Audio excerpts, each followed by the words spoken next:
All right, welcome to another weekly YouTube Live. We took last week off. We're back this week. Now, as usual, every Wednesday at 4 p.m. Central, which is now, I do some live American accent coaching for Brazilians who already speak English well, but want to get closer to an American accent. So-called general American accent, an accent somewhat like mine. So if that's you, come join us, possibly join live for some live coaching via Zoom. Well, the rest of the people here on the YouTube Live can hear what we're working on if you want, or you can just ask questions in the YouTube chat, and I'll try to interact both ways, and hopefully I can help you out. So I'll hang out here. We'll see who all shows up today. Otherwise, I'll show some things that have been helpful for my clients, some general thoughts about how to work on accent in general.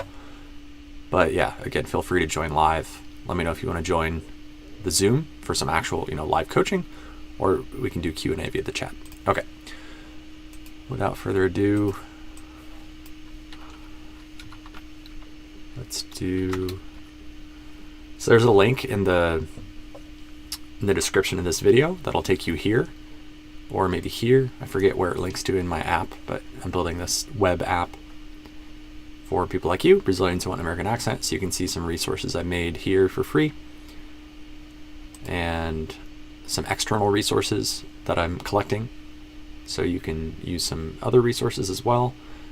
Some exercises, so ways that you can train accent, again, for free. It's about an hour-long video, but you have timestamps here and a transcript if you want to kind of jump around. But this is some of the how-to. And then as far as the what, you can also see some of the key vowel sounds here. Oh, I think I'm not sharing. There we go. Okay, so what I was trying to show is the link below this video should take you either here or here. I forget which. So here we have some free resources that I've made. Here are some external resources that I did not make, but I've collected here, so you can use them a little easier. And then this is about an hour-long video that you can jump through or watch at higher speed, which explains some of the how-to to think about how to train accent. And then as far as the what, this is a place you can look at for some of that. So some of the key vowel sounds here on the left, each represented by a keyword that contains that vowel sound. So like the kit word contains the I sound inside of it, because it's about sounds that contain the I sound, no matter how they're spelled. The fleece keyword contains the E sound in any words that have that E sound, no matter how it's spelled, whether it's EE or EA or E or something else. The key is the sound, not the letters. So it's a way of kind of sorting sounds into categories based on the sound, not the letter. And then similar idea for consonants. And you can click through these. And so you'll have a little box here that shows you common contrasts Brazilians struggle with, similar to this PDF here that shows some of the key contrasts Brazilians struggle with. So first 5 on this first page are vowels. Vowel contrast, most Brazilians mess up, even Brazilians who are advanced in English. And then the second page is some consonant contrast that Brazilians often mess up. So you can check that out, or you can see kind of the interactive app version here, where you can send these phrases to ChatGPT if you want, or some quick phrase generation. It'll pre-fill a prompt. You can do this on your own. I'm just providing this as a kind of a seed, a starter prompt for you to just see what's possible. Then you can, improve on this on your own if you want. You can take some phrases like that and make prompts with that. You could also look at some pre-made stuff. And this is an ebook that I did not make, that someone else made, but it's good. And I link you right to the part of the ebook that has the phrases for you to practice for that particular target sound. And also link to some Instagram reels where I either demonstrate or explain that sound or that contrast. You might have to log in to Instagram, or I don't know, it's having a bug right now, but it should work. So there's some of the free resources you can access. And now we got some people joining us here live. So again, I'll kind of do the call to action. If you want some live accent coaching today, there's 2 main ways you can get that. One is, if you're willing, let me know in the YouTube chat, and we can have you join me on Zoom live. And you don't have to show your face, but we'll share your audio, and the other people here on the YouTube Live can hear you, and I'll just actually help you with your accent live. So I can pull up some phrases on ChatGPT or Wikipedia or whatever and have you read them, and then I can correct you, give you some live quick feedback about, oh, you said E, but it should be E, or whatever it is. So if you're open to that, let me know in the YouTube chat, and I can share that Zoom link. We can do some of that. So that's way one, and way two is just let me know your questions. Like Francis Solung, I'm not sure if I'm saying your name right, based on the, you have to kind of guess based on the handle sometimes. But you've already left something there in the comments, which is perfect. So whether you participate live in Zoom or not, let me know questions, challenges here in the YouTube chat, and I'll try to answer those and interact there as well. So let me go ahead and just drop the Zoom link here in the YouTube chat. For anyone who wants to join, there's a waiting room. So click that, and then I'll see you in the waiting room here on Zoom, and then I can accept people to actually join live. So again, if you're Brazilian already doing well in English, but you want to get closer to an American accent, this is for you if you'd like some help. So Francis's question, I have some possessives for you to pronounce. James' car or James's car, Claire's jacket, Liz's cat, Marge's class, Jesus's words or Jesus words. I think Jesus is Chris's job. Yeah, those are all a little tricky. Even, as a native speaker, I don't know for sure how to say those. But those are how I would probably say them. And we got Izaki here in the waiting room. So let me admit you if you want to join. Hey, Izaki, you there? Hey, Will. Hey, Can you let me mute my... Yeah, can you hear me? Can you hear me? Can you hear me? Yeah, I just can hear like a echo. Yeah, like let me try adjusting a setting. You might also need to exit the YouTube live and just be on the Zoom. Mm-hmm. Do you still hear an echo? Mm-hmm. Yeah. Okay. Yeah, that was a problem actually. Okay, cool. Yeah, that's usually the issue. No worries. How's it going? Would you like some help with accent? But I cannot hear you in the Zoom call. Oh, I was muted on Zoom. Now you should be able to hear me. Yeah. That was my fault. Okay. Can you hear me now? Yeah, I can. Awesome. Want some help with accent? Yeah, definitely. Awesome. Let me pull something off screen here. I'll open a custom GPT I have that we can use to make some phrases. Do you have any topic that you'd like me to make some phrases about for you to pronounce? Maybe, I don't know if you use English in your work at all, or if you have any hobbies in English or anything like that. Sometimes that's interesting. Yeah. I work as a software engineer for an American company, and I use English on a daily basis. Most of the time, I just write in English, but sometimes like twice a week. Much, yeah. Yeah, not speaking as much. I thought, like, when I join an American company, I would speak English all day long, but it's not like this. Yeah. So let me give it a bit of context. We'll just say software engineer at a U.S. company. Is that right? Yeah. Okay. So we'll get some practice phrases here. So let's have you read. We may not go through all of them, right? Depending on how many other people want some help. If it's mainly just you and me today, we can go a bit deeper. But if other people join in the waiting room, I'll keep moving through other people as well. But let's start with number one. And if it's okay, I'll just interrupt you a lot to give you feedback on whatever's jumping out at me. So go for it whenever you're ready. Okay. I'm reviewing the pull request before we merge it into the main branch. Yeah, pretty good. One of the main things that jumped out was you kind of did branch, almost like "eng" from Portuguese, but I would say "an" instead of "eng," "an," branch. And branch. Branch. Yep. Branch. Do you feel a difference? Okay, nice. Yeah. Nice. Branch. Nice. Yep. And it's kind of tricky when you say it right after main, because if you already did "eng" here, it's easy to accidentally repeat that sound here. But yeah, they're two different sounds. Main, branch. An, main, branch. Can you say that chunk together? Yeah. Main branch. Yeah. Main branch. Good. Try the whole sentence again and see if you can get that part, and I'll also see if I hear anything else slip. Okay. I'm reviewing the pull request before we merge it into the main branch. Yeah, good job. You got main branch. That was great. So maybe in into, I think like in it, I think you got the I sound well, but then I think in into it slipped and you kind of did ing instead of in. So Merge in it context, into. yeah, merge it into. Merge it into. Merge it into. Okay. Merge it into. Maybe it still did a little bit of an ing. So see if you can move it more towards Merge it. it in. It in. Merge it into. Merge it Yeah. into. Does that feel different at all? Yeah, yeah, definitely. Awesome. Yeah, I wouldn't catch this. Like when I'm speaking, I cannot catch like these details. That's why my job exists. Because yeah, you're not alone. That's normal. It's hard to notice a lot of the subtle stuff. And maybe in pull, you might have done a bit of kind of a poo, or maybe not fully that, but like kind of halfway in between poo and pull. So I would just point that out as the thing to be aware of. Is instead of like a poo sound, I do more of a pull. That dark L, like the tongue kind of going back towards my throat. Like not the tip of my tongue, but almost like my whole tongue retracting backward, if that makes sense, or stretching backward. Pull, pull. More like that. Request. Okay. Do you feel a difference there? Yeah. Usually, I try to pronounce like poo. Yeah, I say pull, so it's different than poo. Yeah.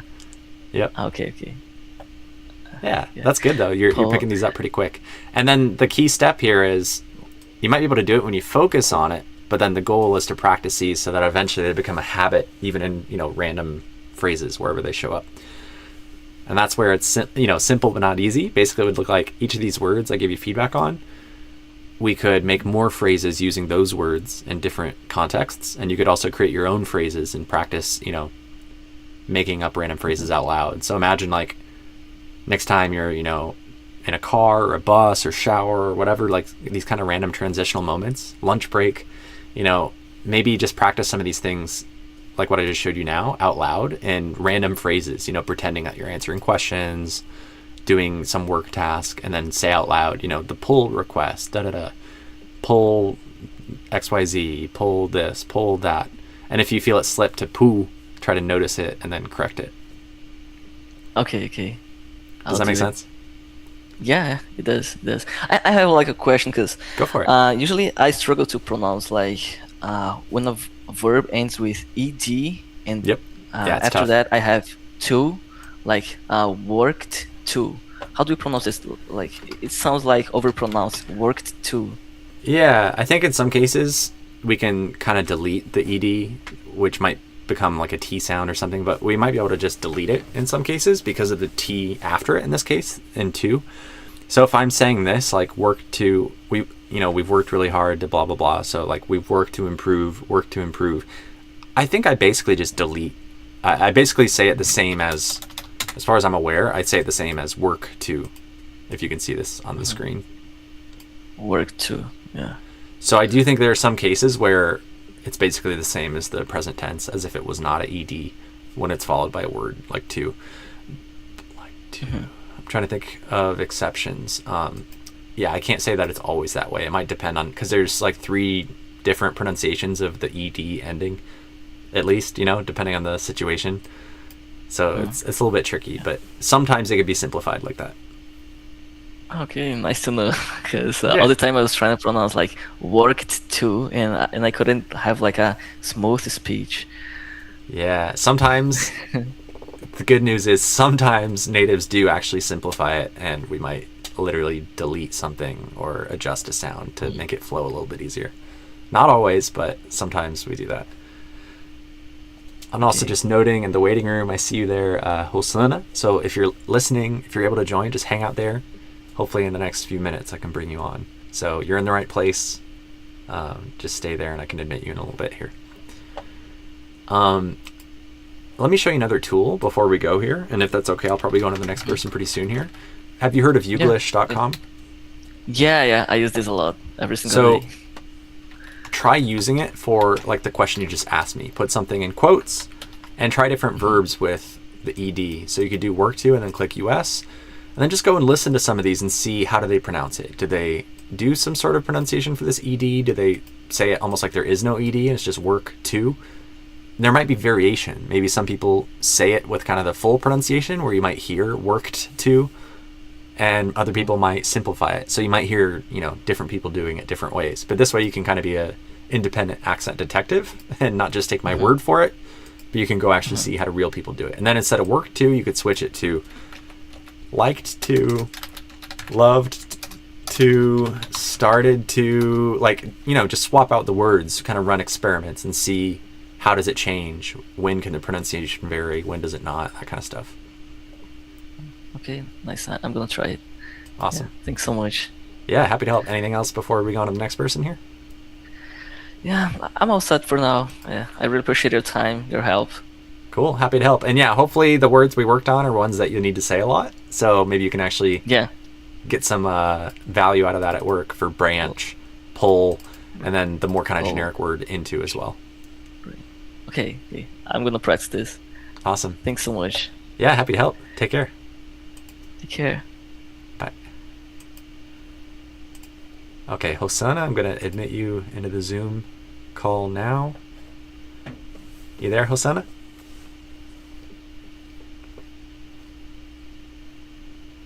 You are muted. If you can hear me, try to unmute yourself on Zoom. Yes. There we go. Hey. I think now you can hear me. How are you? I'm good. How are you? Good. Thank you for asking. Yeah, you're welcome. You want some help with accent? Yes, it's my first time here. I already follow you on Instagram, and I have been here living in. I have been here in America for 2 years, and I am a teacher here, 4th grade teacher, even with this accent, even with speaking English like that. They hire me as a teacher because I have a lot of experience as a teacher in Brazil. You don't need to be perfect. Yeah, you are speaking English. You don't have to be perfect, right? As long as you can help someone else. Yes. Amazing. That's exactly what the principal says. You know how to teach, and the English ability you will develop during the year. So where did you say you're in the U.S. or where did you say you are? Yes, I am in Florida. Nice. That's awesome. So yeah, do you want some feedback on accent stuff? Oh, please. Thank you. I appreciate it. Yeah, happy to help. So a few things. I just took some quick notes as you were talking. If you can see here at the bottom. So a couple words you said. So Instagram, been, and living all had the same issue, the same pattern, which is really common for Brazilians. And that's where it should be an I sound, but you did E. So like I would say Instagram, but you did Instagram. If you focus on it, are you able to say Instagram? Instagram. That's closer, yeah. Say it again. Instagram. Much closer. It's still a little bit of a I, so you could relax it even more into a I. Instagram. Somewhere in there. Does it feel different from how you would normally say it? Instagram. Does it feel different to you from how you would normally say it, or not really? Yes, because I used to say Instagram, and now it's Instagram. Yeah, you're moving in the right direction. And the key thing is if you can feel a difference or hear a difference, then you can start to kind of self-coach outside of this call. You can start to notice the difference on your own. Thank you. Yeah, you're welcome. So now in been, it's the same thing. And a lot of people don't even realize that Americans say it like been instead of bean. Because some native speakers of English do say bean. It depends on the accent. But a lot of people in the U.S. would say been, including myself. So can you say that if you focus on it? Been. Yes, been. Yeah, perfect. Awesome. And then living. Yeah, you got it. That one's good. We can move on to the next one because you got it. Living, again, is not li, but li. Because if you say leaving, it sounds like this word instead, exiting, But we want to do living. Okay, living. Yeah, good. So now try to say I have been living, in the U.S. or whatever. I have been living. Much better. And maybe you went a bit towards almost be, like ben. So maybe don't go that far, but go for the bin. Same as like a trash bin, bin, bin. I have been living. I have been living. Yeah, something like that. And then the next, because those vowels were awesome, the next maybe adjustment is you kind of did live in, which isn't necessarily wrong, but it's kind of informal, like you did, this kind of pronunciation where you do the N at the end instead of the NG. Can you do the NG sound if you focus on it? You may not know consciously, but I can teach you if you don't. Are you able to imitate ing living, not in, but ing. Living. Yeah, you got it. And just for Living. reference, the way I usually teach that, if you need some conscious, help to remember it sometimes, is you can think of for this NG sound, you can think of the N sound in Portuguese and the word manga. So not the normal N in Portuguese, but specifically the N when it's before a G, because that G kind of pulls the N further back in your mouth. So you end up using the back of your tongue, which is basically what an NG sound is. It's like a back of the tongue. Living. Yeah, so like manga, mung, mung, Lin. ing, mung, ing. It's basically the same sound. Does that connection make sense? Man, ing, man, ling, living. Yeah. Living. Do you feel the connection? Yes, and I feel that I need to move more my tongue. I Even think I further move back? too much my mouth, but not enough my tongue. So I think that's in common English for we people. need to, yeah. I think a lot of people move their mouth too much and their tongue not enough would be one way to think of it. Yeah. Because you can see the lips and the jaw, that's more visible. And so I think people often kind of over focus on like opening the mouth really wide and kind of doing these exaggerated mouth and lip movements sometimes. Yes, that's true. And the sounds can often be a lot more subtle. Even for the tongue, you may not have to move your tongue as much as you think as well. But yeah, just in general, I think people sometimes exaggerate the movements more than they actually have to. And then in Thank you. 2, yeah, you're welcome. And so if you'll notice, these first 3 all had the same issue, the I sounding like E by accident. And that's really common. Now in 2, it's a different issue, which is basically you did it kind of like a CH sound or a TCH from Portuguese. So it sounded like chu instead of two. Do you hear a difference? Chu. Yes. And if I stop it and pay attention, maybe I can put my tongue on the correct place to do the T sound. But when I am nervous and I start to talk, and maybe the chew come like chew, not chew. Yeah, yes. That's okay. That's normal. Yes. And even when you focus on it, you're kind of doing like a TS, like a tss, tss, almost like the sound in pizza. Yes. And all of this stuff, it's not an issue of right and wrong or something like that. It's about like which version of the sound do you want to align yourself with, because different accents can use different versions of the sounds.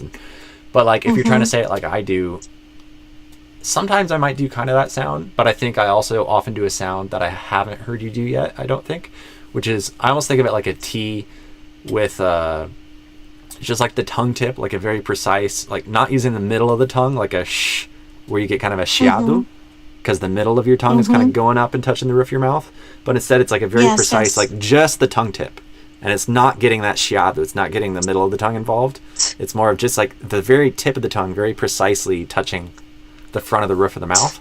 And then the sound of the air after that initial precise contact is more like it's like a very loose sound. It's not like a sh, it's not like a sh or a s, like a sh or a s, where it's kind of a tighter sound, where the tongue is like kind of close to the roof of the mouth in some way. I think instead I get more of a almost like a loose s, where the tongue starts to move away from the roof of the mouth further. I think I have to analyze it more, but what I'm trying to say is I don't exactly do a sh sound or a s. It's something kind of looser, like almost like a cat hissing or something. It's not quite the same as that. Yes. It's like a looser sound, if that makes sense. I don't have the perfect words for it yet. So it ends up sounding kind of like two, and I can feel a lot of air coming out if I hold my hand or put a sheet of paper in front of my mouth. There's a lot of air that comes out with it. So it's not like tudo in Portuguese, where there's not as much air coming out. There's a lot more air. Two.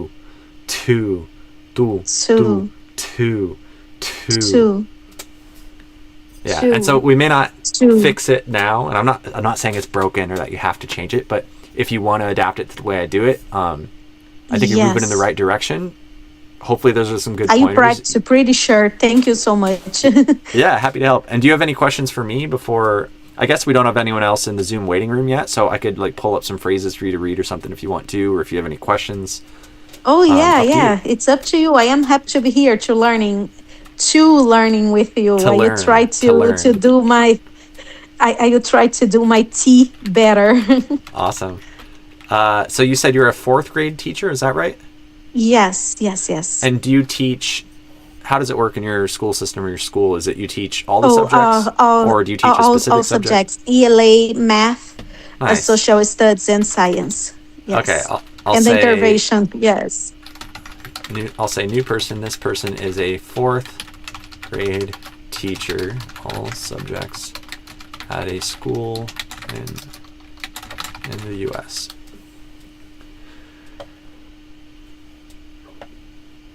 So this attempts to, make phrases that you might actually say. So we could try them. You may not say them exactly the same way, but if you want to, humor the Yes. exercise, you could try reading 1 or 2 of these, and I can give you some feedback if Yes. something jumps out. Perfect. So, good morning, everyone. So, and if it's okay, I'll interrupt you a lot. So you kind of did good a little bit, and I would do good. So more of a relaxed instead of a ooh. yeah. Good. Yeah. Good. Good morning, everyone. Yep. Please put your homework in the basket and take out your reading journals. Yeah. Good. And the reading, I needed to remember, it's not the reading, it's reading journals. Yeah, that was a good improvement. That was a good catch. Yeah, I don't think there's anything else I need to comment on. We could always be really perfectionistic, but I think you pretty much got it. The biggest thing was the good. So let's go ahead and go to number 2. I'm so happy to hear that. Yeah. Nothing like horribly, hard to understand or something like that. You're doing great. Let's try number 2. Before we begin today's 2 days math lesson. Good catch. Yeah, I don't say chew. yeah. I do more of a to or even Yes, ta. you practice this, I promise you. So Before we begin... A quick hack, a quick extra tip is that there's also a lot of times where when you see to, either by itself as a word in the middle of a sentence or as part of a word like today, tomorrow, tonight, together, we often don't say a full oo sound. That's part of the kind of the secret to saying it more like I do is if instead you switch it to more of a schwa sound, like a, instantly it will be easier to do the T sound that you need to do. So instead of to, you could say today. Oh, perfect. Yeah. I So get it. try. I'll write a few words here. Today, tonight, Today, tomorrow, today. together. Try reading these with the ta version of the pronunciation. Okay, I will try. Today, tonight, tomorrow, together. Really good. Does that feel different from how you would normally say them? Yes. I do not put too much effort on the U, only on the T. Yes. Exactly. And that sounds arguably, more American, or, you could define terms different ways, question that, but like you're saying it much more like how I would when you say it that way. That's how I usually say those words. Perfect. Yeah. So try number 2 and see if you can do the new way when you say the word today. Perfect. Before we begin today math lesson, Yeah, let's and technically review I said today, but in this sentence it's today's, possessive with this at the end. Today's Oh, math. today's math. Yes, today math lesson. Let's review the strategy we practiced yesterday. Pretty good. A couple adjustments. I think you said they strategy, but it should be the. So not they, but the. Let's review the. So kind of a schwa. Strategy. Don't think of it as like a or a, like a e sound from Portuguese or something like that. Think of it instead more like a schwa, like a the. Yes. The. Yeah, the strategy. And then for bonus points, try to get the th as the kind of smooth, continuous like buzzing sound, like lingua presa. If you say it, the, you kind of say the word the within presa, presa strategy. Kind of a silly way to find it, but if that helps you, that might help you find how to say the word the within presa. Because you're kind of doing it's always about the tongue. Yes. Often, yeah. Our tongue's very important for speech. Because right now you're kind of doing a D sound, almost like you're saying duh, instead of a almost like a Z sound, like a instead of a sound that stops and starts, like a duh, duh, duh, I'm trying to get you to go to a v instead. Some of that was there, but it's kind of floating in and out. Sometimes you're doing duh, duh, duh. Sometimes you're doing v. Do you hear a difference? Yes, I hear the difference, but I don't know if I can pronounce like that. Yeah. It may take practice. You may not get it today, and that's okay. Yeah. But at least we're pointing at it so you can start to be aware of that if you weren't already. Yeah. And then I think in practice, I'm trying to think, maybe, can you say the end of this sentence again? Yes. The strategy we practiced yesterday. Yeah, I think you're doing like practice or something, and I would say practiced. Yes. Practiced. Oh, so my think goodness. of it. It's a little different. Practice. So let me think of how to break that down. Practice. Okay. Practice. I think part of it is you're doing like a TS sound, like a tss, and I don't do that in this word. I do a tis, tis. I don't do a, here, let me kind of write it down here. I don't go T plus S. Instead, practice. Instead, I do T plus I, practice, plus S. So I'm not going tss, I'm going tis, practice. I'm not saying practice. I'm saying practice. And then you say the letter C, and I believe I do not say that. Tell me what you mean, like practice-y? Practice-y?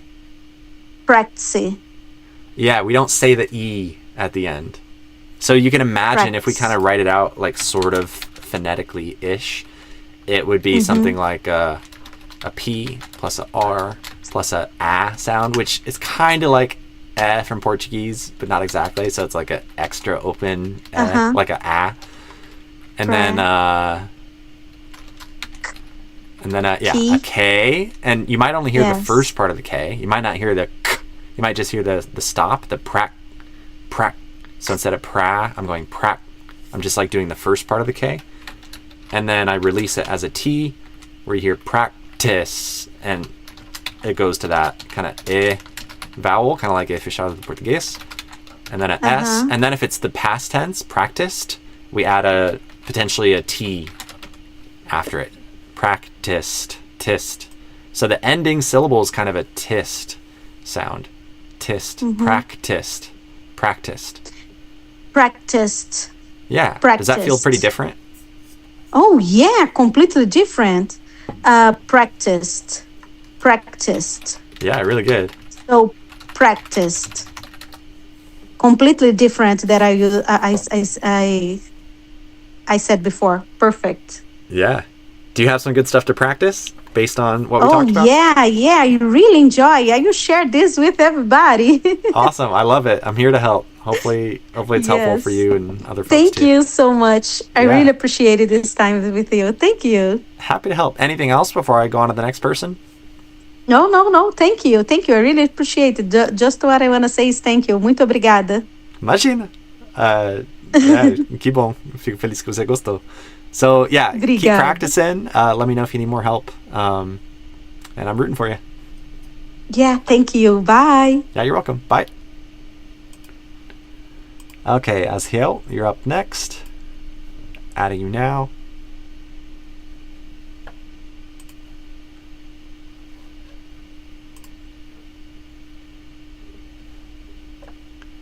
Let's see if you can join. It's taking a minute to get connected.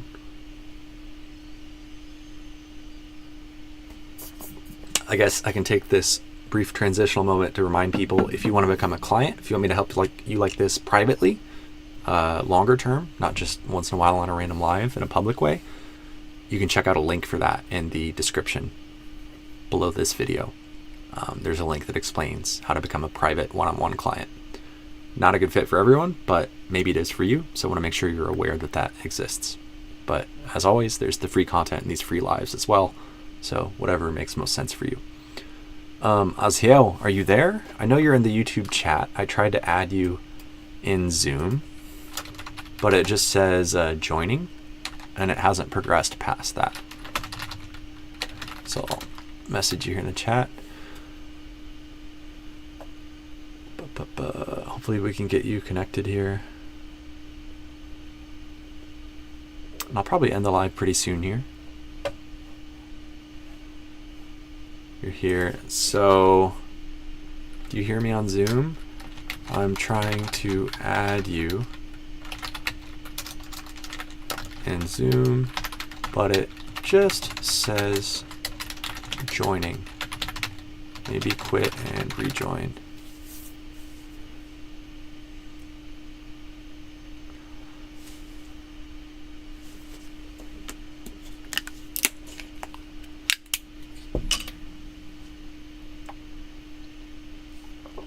By the way, what I do with clients is often this simple. What you're seeing here, where we have ChatGPT help us make phrases specific to things you need to actually say, and then I give you feedback about what you're not saying like I would, and then we train it together.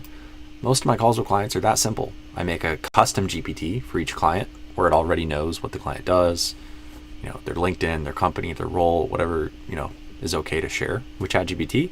Then we just basically hit a button and it generates phrases. We can adapt the phrases to be about specific topics that are important at the moment. And then we can also give it target word lists and make sure the phrases include the specific words that we're focused on. And we can just do that in a loop over and over and over. And then once in a while we can mix in other things as needed, reviewing if you had to, make some public content or you have a recorded meeting of you speaking in English, we can mix those in where we listen to that together. And I tell you, here's what was not clear. Here's what sounded Brazilian instead of American, etc. All right. Aziel, you there? See if you can unmute. We'll see if we can hear you.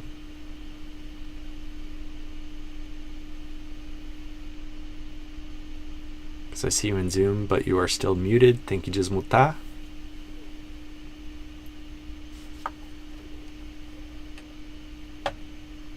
You there? Let me do ask to unmute. I think I have a button for that.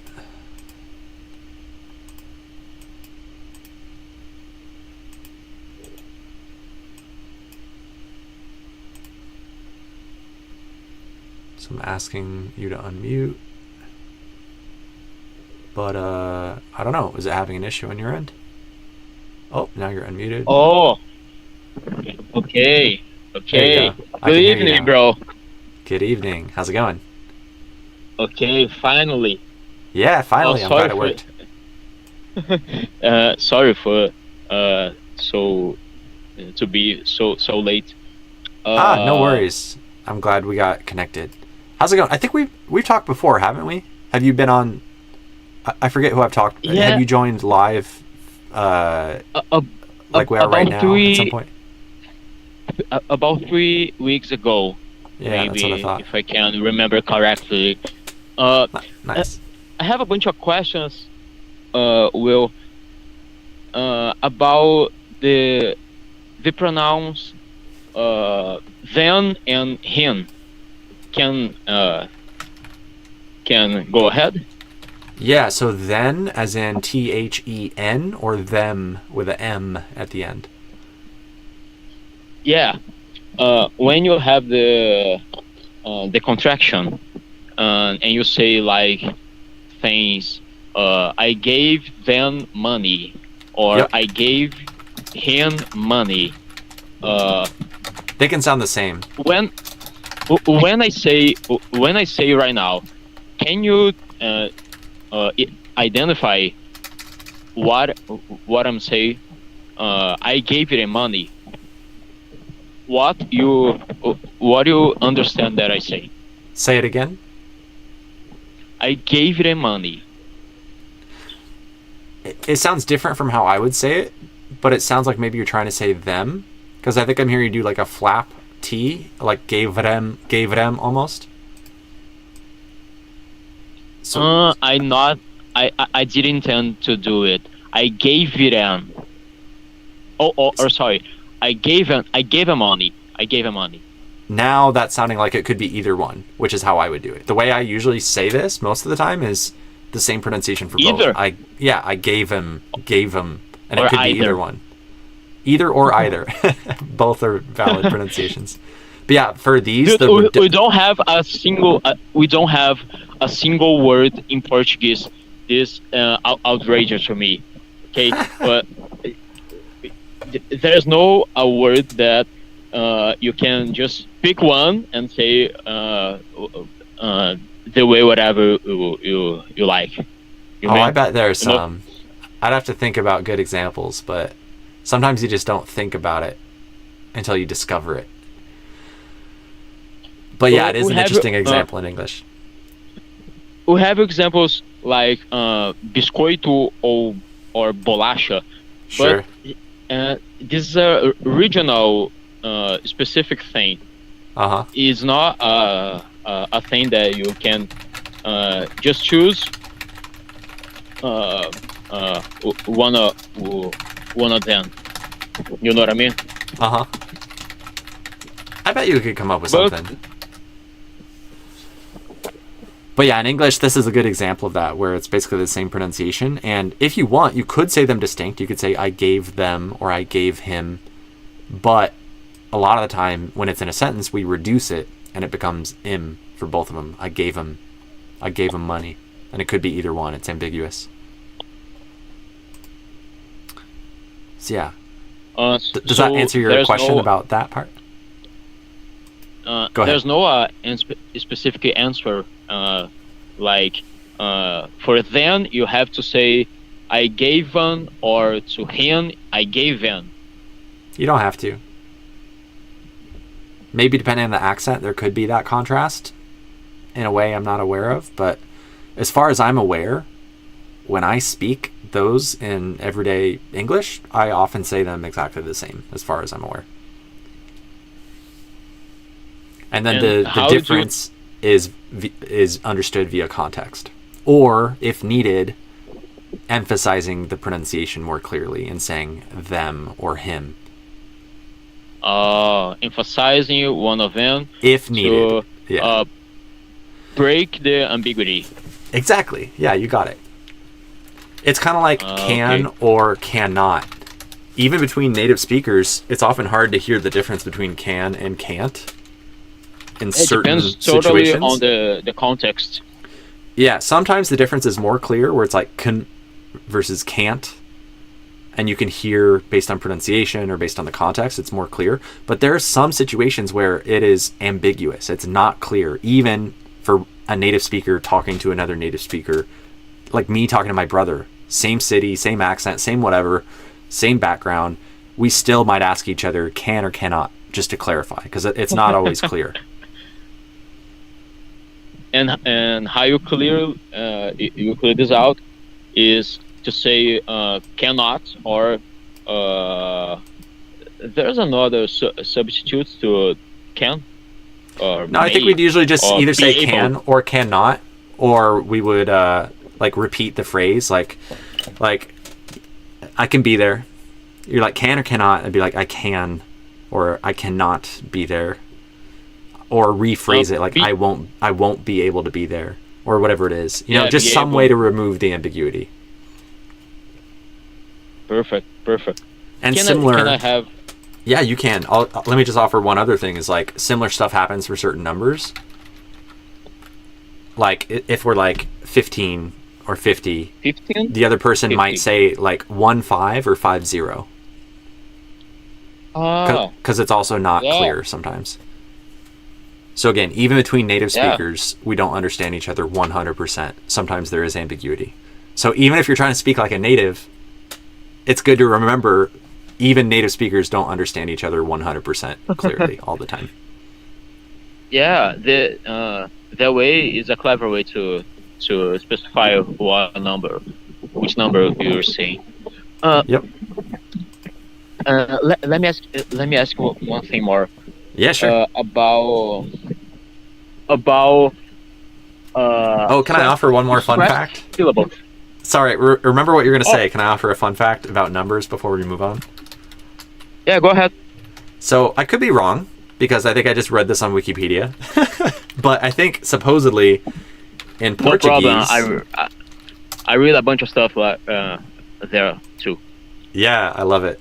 So I believe that the pronunciation of 6 being meia, like meia dúzia, whatever, meia. Yeah. I think is because at least many people. Yeah, is because I believe that at least in some accents in Portuguese, you don't say tres, you say tres. And so if you're on the phone or on the radio and the quality is not amazing, or for whatever reason, like tres and seis sound very similar, so it could be ambiguous. But if you say meia instead of seis, now it's more distinct from tres. This is a specific thing of some regions. It is an accent thing. For example, people from the most southern state in Brazil, in Porto Alegre, Rio Grande do Sul. Yeah, perfect. They removed this E between the letters in três. Most people in Brazil say três, but in Porto Alegre, people say três vez, mês, cada vez que nós três. Yep. They say that way. Yeah, it depends on the accent. It's a funny and interesting thing. Yep. Okay, let me ask you one thing about stressed syllables. Go here, in Portuguese, you have these words that we have just one syllable. We have just one syllable that can be stressed. Okay, for example, chocolate in United States. Here is chocolate. It's chocolate. You can have a half strong syllable in the beginning, choco, but the strongest syllable is chocolate. Interesting. The American will say is interessante in Portuguese. And you guys often stress the second to the last, a penúltima, the second to the last syllable, whatever the term is for that. I forget which one that is. Yeah, most words in Portuguese is what you call paroxítona, or the syllable before the last, the last syllable. In English, you have this word like teenager that I heard many people from many sources speaking this word, and by the way, the sites that you what do you call is English. Yeah.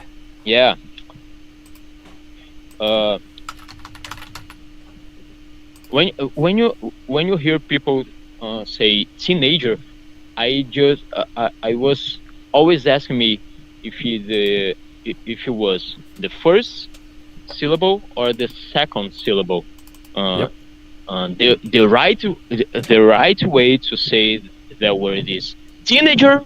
It's like teenager, but nobody says that way.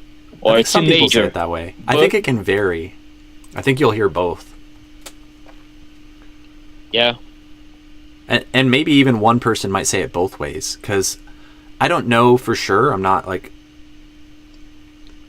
I don't know everything. I'm still learning about these things too. But I think with stress like this, I think sometimes it depends on what the words are around it and how they're stressed. So I think sometimes stress is a little bit flexible in some cases, where another example might be, is it 15 or is it 15? I think it kind of depends on how I'm using it in the sentence, and I don't just mean like the part of speech or something like that. I think I literally mean the word like before it or after it, how it's stressed. I think sometimes the stress is a little bit flexible depending on what comes before it or after it. I don't have a perfect, amazing explanation for it other than just kind of that hypothesis, that belief that I think that's something I've noticed. I think I've read like some paper somewhere about it or Wikipedia article or something. Like I think that is actually a thing, you know, so it's worth looking more into it. But I think that's just a useful thing to start thinking about, is that sometimes there is kind of a clear, like, okay, this is the right way and this is the wrong way, or this is the American way and this is, you know, no Americans do it this other way. This is the American way, this is the British way. Like sometimes stress is, there's kind of a right answer almost, like pretty much everyone does it this way. But I think there's other cases where it is more variable, and even one person might do it in multiple different ways depending on the moment. And so sometimes it's a little bit flexible. Sorry. Go ahead. You're good. So is it not a big deal, a big worry when you need to say these words? Yeah, I think maybe that's a good conclusion for some of these words. You know, it's not that all stress in English is flexible and it doesn't matter. It's that certain words or certain situations, there's some flexibility, Yeah. I think. Yeah. And so part of it is learning where is their flexibility. Just like data, we could say, and this isn't stress, but just another example of flexibility. Native speakers argue about, is it data or data? Is it GIF or GIF? Is it turbine or turbine? You know, there's these different words where you'll hear educated people saying it in multiple different ways. And sometimes they have a strong opinion about which they prefer, which they think is quote unquote right. But if you check Youglish, you'll hear a lot of different people, including educated people, saying it in different ways. And so for certain words or certain patterns, I think it's flexible. And yeah, you don't need to worry about it. You can kind of do either way. It's a little, you know, it floats, it's flexible, it varies. But then there's other cases where maybe it is less variable, less flexible, and there really is kind of like a right answer. There are a bunch of ways that are acceptable, that if you say either way, you can people will not look awkwardly towards you. I think so. You know what I mean? Again, it kind of depends on the specific example we're talking about and the context, but yeah, I think that is often a thing that happens, is there's multiple, either there's like a countable number of different options, or there's a kind of a continuum of, you know, a range where you could do anything in that range and it's fine. It would be within alignment of the expected patterns. Perfect, man. Perfect. Yeah. Very. Thanks so much. Yeah. Happy to help. Can I ask one last question? Yeah, sure. And we got another person in the waiting thing. So, Alex, I see you there in the waiting room. So just a heads up, I can bring you on here in the next minute or two if you're ready. But yeah, go ahead, Aziel. I can answer another question and then we can go on to the next person. Okay. My last question is about the flap T. When you have people say get it out or get it over, is there a difference between the T and the different T's, or you can say just the flap T on the same way on the on every single event, like get it. So is it kind of like when can you do a flap T, and when, if ever, are you not able to do a flap T? Like, is that kind of your question? Like, can I always do a flap T if I want, or are there some T's that should not be a flap T? Is that kind of your question? Like understanding when to do each type of T? Yeah, it's kind of. Cool. So I think, again, there's some situations where there's multiple options or a range of options that are common. So you can probably always do the t version of a T, probably for any T that is pronounced as some sort of T. I think that t sound, get it over it get it out. It might sound kind of forced or like overly clear to some native speakers if you're doing it all the time. Just like in Portuguese, if I never say pra and I always say para, always, it might sound a little like too much sometimes. Like it's fine, it's clear, but it's almost like too much detail sometimes. So I think that's always a valid option. It just might sometimes sound like a little like extra, you know, detail than what is needed. And then that's where... Hold on. Yeah. My phone is dying right now. I need to recharge then. And thanks so much. I will hear later. You'll hear it later. Okay. I'll keep answering, but yes. Yeah. You can watch it later. Yeah, perfect. This is what I meant. Yeah. Thanks so much. Good night, bro. Yeah, have a good night. Happy to help. See you later. Bye. Bye. Okay, so Alex, I'll bring you on in just a sec. Let me just kind of wrap up a bit of an answer here, so Aziel can watch the replay. So, the kind of the classic main T sound is always a valid option, but then there's these other options which are often also an option depending on the context. So, like if you have a T between two vowel sounds, it can depend on stress and stuff. But oftentimes if you have a T between two vowel sounds, even across a word boundary, so like get it, that first T is between two vowel sounds. So I could say get it, but I could also do get it. So that first T can become a flap T because it's between two vowel sounds, basically. And also the first syllable, not the second, is stressed. So like potato, I could say potato. Let me write that out. I'm probably not going to say potato. I'm going to say potato. So this T is between two vowels. This T is between two vowels, but the stress affects which can become a flap T. So like the first condition is, okay, it's between two vowels. Cool, it can become a flap T. But the second condition is, I think, I need to study this a little more rigorously, but I think you also want to have it be where the first vowel is stressed more than the second vowel. So like, I would never say pate. I'm going to say pate, not with a flap T. But then for this T, it's ado. I could say ato as an option, but I have the option to do a flap T, and I will usually do a flap T there. So I'll go potato or potato. Potato is what I'll usually do. So hopefully that makes sense for when to do the flap T. And then there's kind of similar stuff for like a glottal T or other forms of T. So like, you could be like, man, it's really hot. And I could do this instead of a hot, I could do hot, or just suddenly stopping the sound at the end.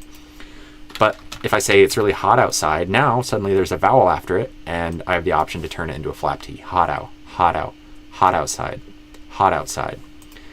So you can start to see how these things are connected sometimes. It's like seemingly the same T, you have different options for it depending on what comes after it or before it or how things are stressed.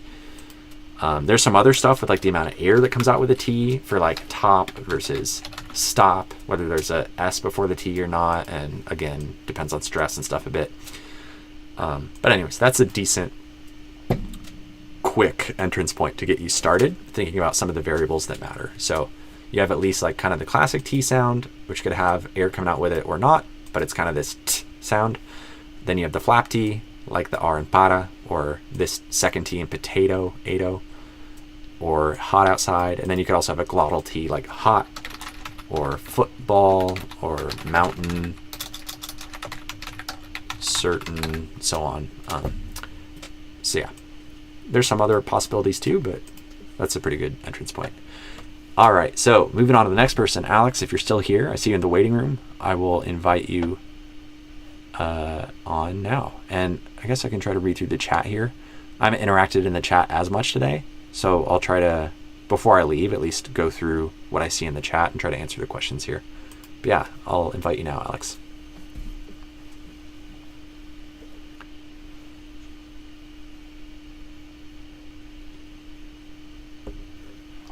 Let's see if you can join.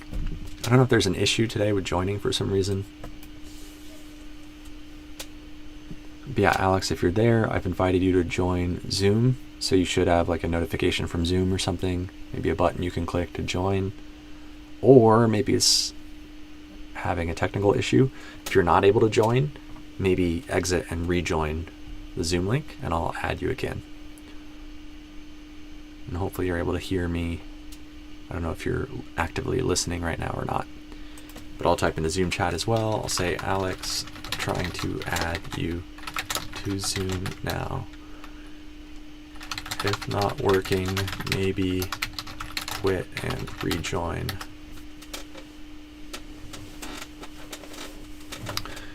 While we're waiting, I can read through chat. Let's see, it's kind of floating. É meio flutuante mesmo. Yep. Organization varia. Organization. I think organization. Organization. I don't know, there could be some variation. I usually think of it as the main stress, the primary stress being on the Z syllable. Organization. Z is the primary stress, maybe secondary stress on the OR syllable. So organ, the OR is more stress than the gin. Organ. But then the Z is more stress than the OR. Organization. Organize. Or Z. Organization. Let's see, teaching about TH sound after vowel sound like mouth, truth, and how to say 4th, 5th, 6th, 7th, 8th, and 9th. Some of those number ones are tricky, partly not just because of a vowel plus TH, but because there's another consonant with the TH. So, like 5th, you have a F and then a TH. 5th. So you have to really either delete the second F and just do 5th, which sometimes we do, or to say it with all the sounds clearly, you have to be pretty solid with the difference between F and TH to make sure that you have that contrast and that you're able to flip between them pretty quickly. So, F is with your lower lip touching your upper teeth, and a TH is with your tongue touching your upper teeth, at least again. In my accent, the way I do it, there can be variation, but that would be the difference there. So you're kind of substituting, you're switching which thing is touching your upper teeth. You go from lower lip to tongue. And you do that at the end of the word. So you go 5th, 5th, 5th. 6th, kind of a similar concept of training a tricky transition in consonants, but now instead of an F to a TH, it's an S to a TH. So again, you train that transition. Excuse me. And part of the trick is that the TH can be more subtle. And Alex, I don't know if you're rejoining. If you weren't able to join, no worries. If you want to rejoin, you're welcome to. I would love to help you, but no worries if you don't have time or something. No big deal. But yeah, 6th, the S to TH transition, you can train that by itself and then start putting it in words. And another tip for working on the S-TH transition is that the TH doesn't have to be this big, exaggerated, like stick out your tongue really far kind of thing. Let me make that a bigger. It doesn't have to be that thing that some people teach it as. It can be way more subtle, like just barely pushing your tongue forward. Just a tiny, tiny bit coming out, from your teeth. Maybe you almost don't even see your tongue. Could be just kind of barely touching the tongue tip to the kind of the back edge of your upper teeth. Just somehow you get some sort of vibration, friction kind of between your tongue and your upper teeth, even if it's just a very subtle bit. That's kind of what creates the TH. And then an S is a slightly different position, and so you just learn to shift between those positions. And then you can do that at the end of the word. 6th, and there's a K in there too, I forgot. So it's KSTH. Maybe we could delete something there, but again, it's also possible to say all those sounds together with some practice. Yeah, so those are some quick thoughts on some of that. And the vowel plus TH, I'm not sure about what your specific challenge is with that. Oh, cool, I see Alex trying to join again. So I'm adding you, Alex. We'll see if you can join. Looks like it's working. So just unmute yourself if you want to say hi here. Hello. Hey there. Hey, Alex. How's it going? Nice to meet. How's it going? Good. How are you? Good. First of all, I want to thank you about how you help us Brazilian about how to talk better and how to improve our accent. Currently, I'm working to a company in Utah, so Nice. I'm dealing with American every day, but I think my English is not so good than I thought, but Oh, no yeah, worries. how That's it's common. improve and get better. And I think the hardest part to be in Brazilian and fix the gaps we have is the verbs. I think my big strength, my big problem is with the verbs and conjugation, that kind of things. So is it the pronunciation of the verbs? Is it the grammar, like how to put together phrases? I think it's more to use them in correct tense. Sometimes I talk in the past and I use the future verbs. I don't know, not the future. Yeah, you mix things up in certain. Yeah, it can get tricky. I mainly focus on sounds, not like the how to use the words so much. I can offer some quick thoughts on that, but I try to keep the main focus on sounds. But you are definitely not alone. I've helped a lot of clients with that too, even though I focus mainly on accent. When someone joins, sometimes I end up helping a bit with some other stuff, including that. And so, yeah, I've helped a lot of people who have great English, yet, yeah, stuff gets tricky when you're like telling a story in the past. And it's like, if it weren't for this, if it hadn't been for this, then this would have happened. And, you know, all these like weird conditional things or whatever it is, it can get complicated. And so I don't have a magical answer, but I would start thinking of it almost like an engineering thing, like a deliberate practice thing, where you try to get more specific about what are the exact situations where you struggle with it, and then like reverse engineer, like focus on that. So it's like, okay, I'm going to try to work on when I'm telling a story in the past, and it's like, if it weren't for X, then Y, like these kind of conditional, like alternative reality type things. Like if you're doing a post-mortem, a breakdown at a company, and you're analyzing like, how could we have improved our performance this last quarter? Then you're talking about, I think if we had done this, or if we hadn't done this, then most likely we would have achieved, you know, like those kind of constructions. Like that could be a specific problem. Because if you're just like, oh, my English is bad, that's harder to know what to work on. But if you're like, oh, this specific thing, now you have something you can actually like study and practice. Does that make sense?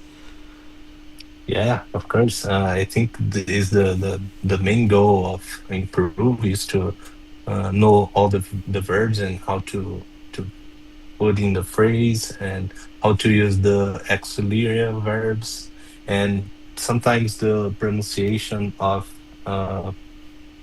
even the simple words we use.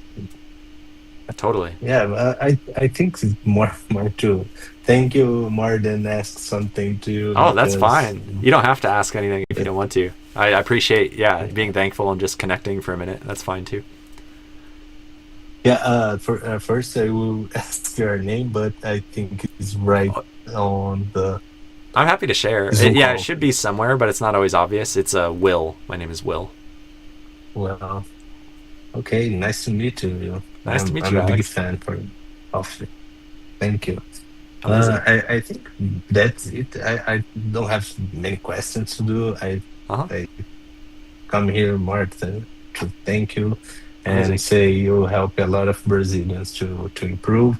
And your Portuguese is wonderful. You learning of nice scale very fast because I saw your old videos and your current videos, and I saw your progress, and you are amazing to learn, and that's a reference to me. Thank you. Yeah, hopefully my Portuguese can be some sort of inspiration for your English and other people's English. I have been learning Portuguese for like 20 years, right? So there's no magical instant solution. But also there are, Brazilians who've been in the US for 20 years and are kind of still stuck, like not speaking much English, just kind of plateaued. So time is not a magical answer. So it does take time, but then you also have to be smart about it and make sure you're doing the right things too. So, but yeah, hopefully I can help people make some better choices if they want to keep making progress with accent and English beyond just survival, kind of the deeper stuff. I listened some Brazilians that live in the United States for, as you say, 20, 30 years, and we saw the difference between the natives. So your Portuguese is is pretty close to the natives Brazilian. So Thank you. that's wonderful. Yeah, that's my goal. Would you like any accent feedback today, or it's up to you? Yeah, just for know, we have some kind of classifications as English level, B1, C1, A1.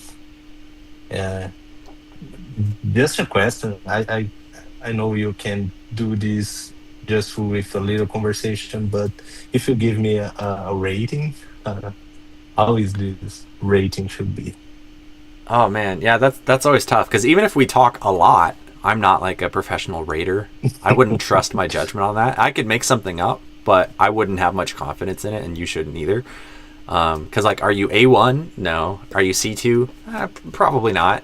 So you're probably somewhere in the middle, but I don't know exactly where, right? Like clearly you're conversational. Is there room to improve? I think there's always room to improve, even for someone who's at C2. But yeah, there's room to improve. So I don't know where you're at. Are you C1? Are you B1, B2? I don't know.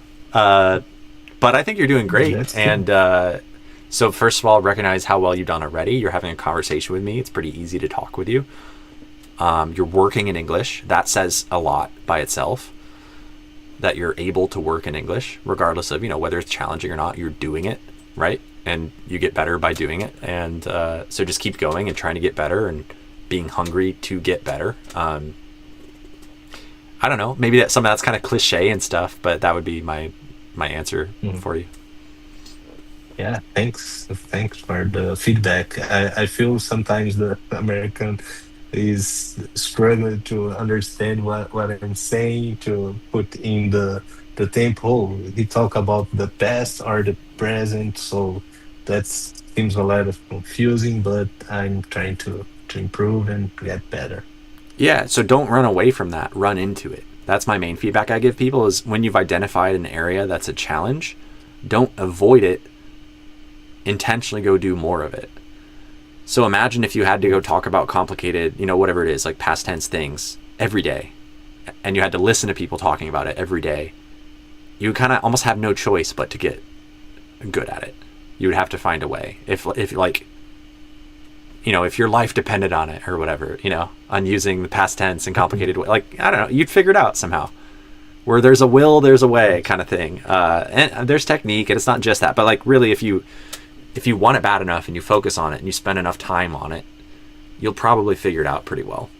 And so a lot of my advice has to do with that. It's just kind of making that more efficient. But it's like, okay, if you want to get good at that, how can you train ways to hear native speakers doing that and then copy what they do? And how can you practice doing it on your own as well? So like, for instance, we could go to Youglish, and if there's some construction you want to learn about, you could say like, if I had, and then search, and just see what it comes up with. Good. I use the Google have option how to pronounce, and I use that. That's good too. You can also do kind of fancier Google searches. So let me show you.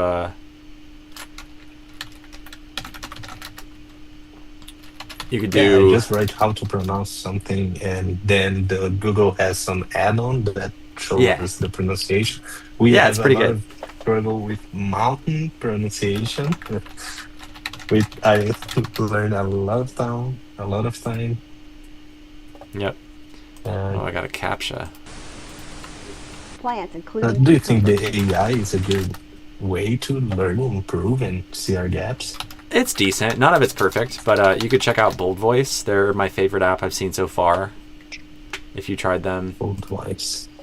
Yeah, it's I think $200. Last time I checked, it was like $200 for a year or $20 per month, and I think they have a 7-day free trial.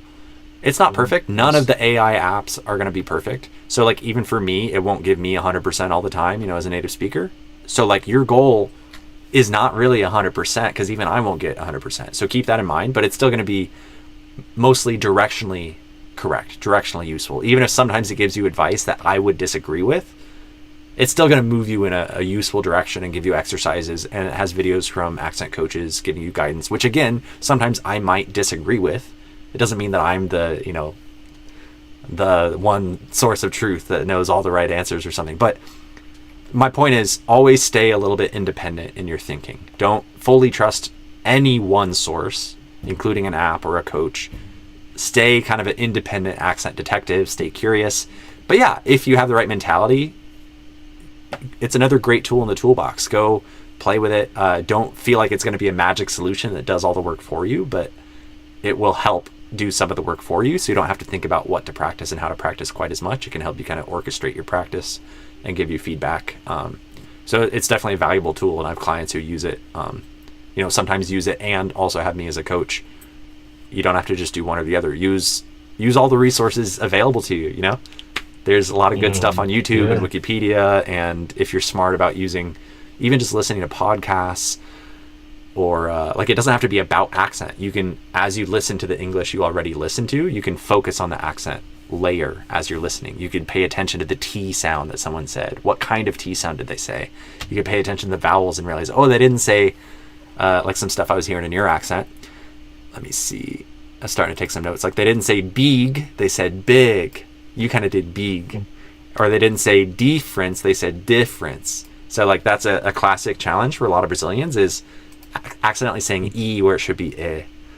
And so sometimes it's that seemingly basic stuff and little words that you use all the time, because this is going to show up. Let me show you another thing I show people sometimes.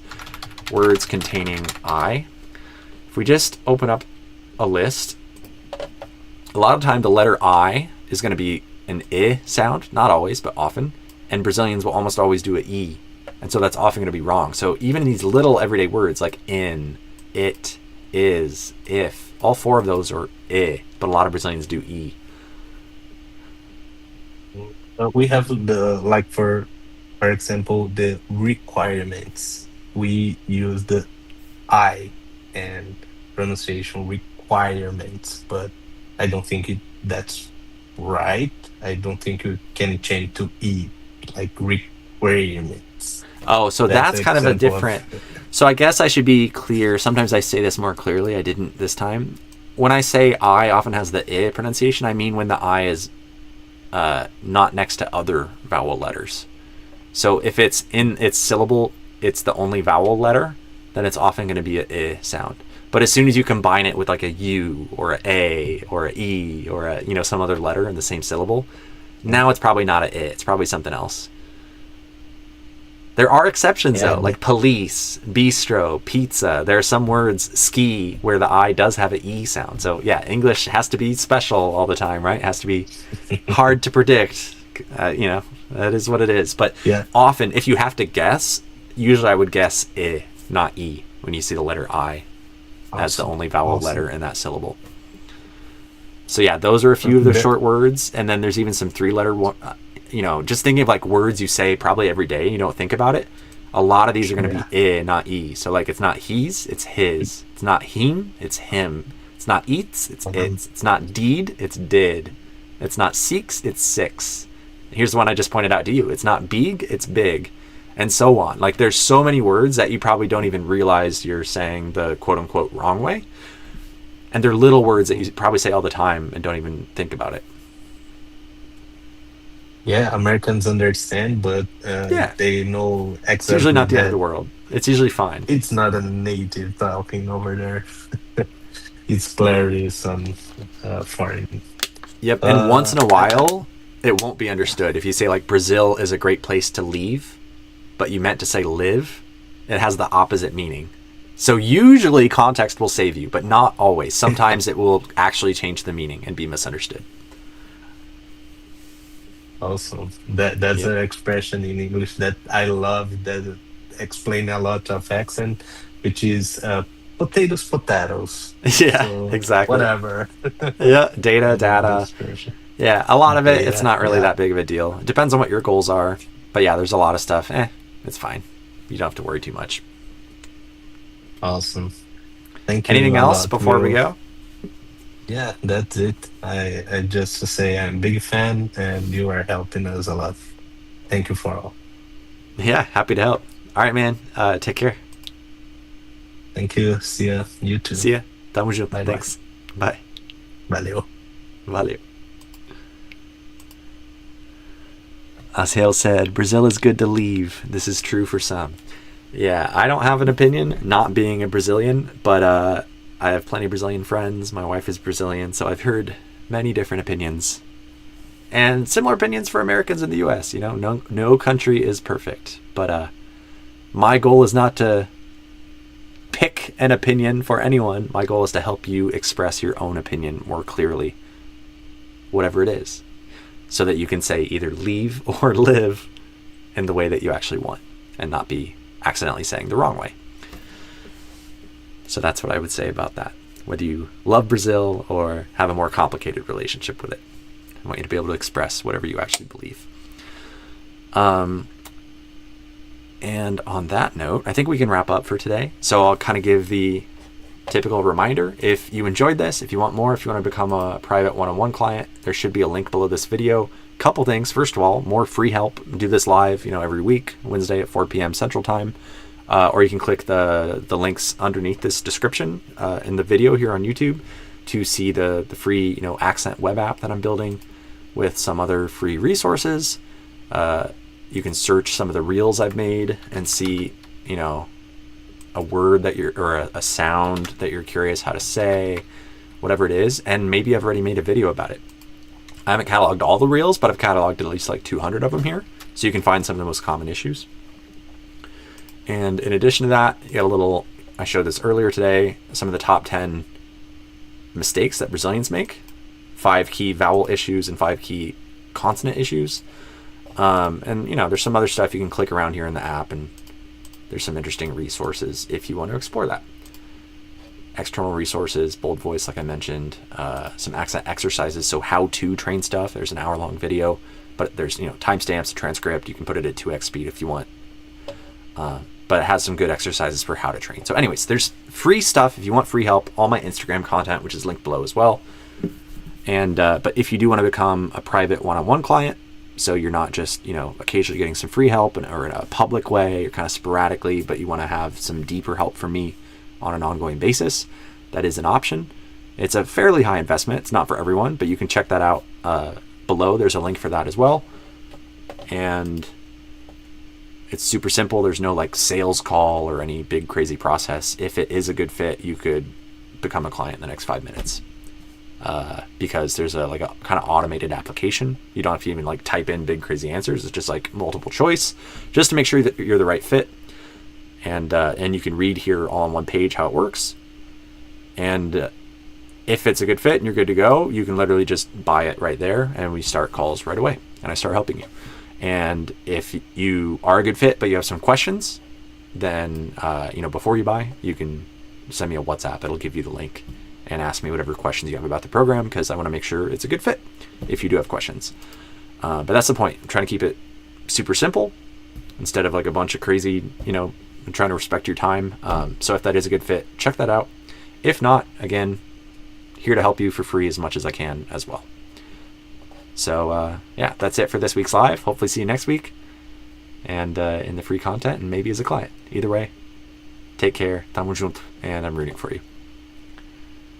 All right, now I don't have a good button to just magically end the live right now. I have to click several things, so that would have been a cool mic drop moment, but I'll just kind of fade out here. Have a good one.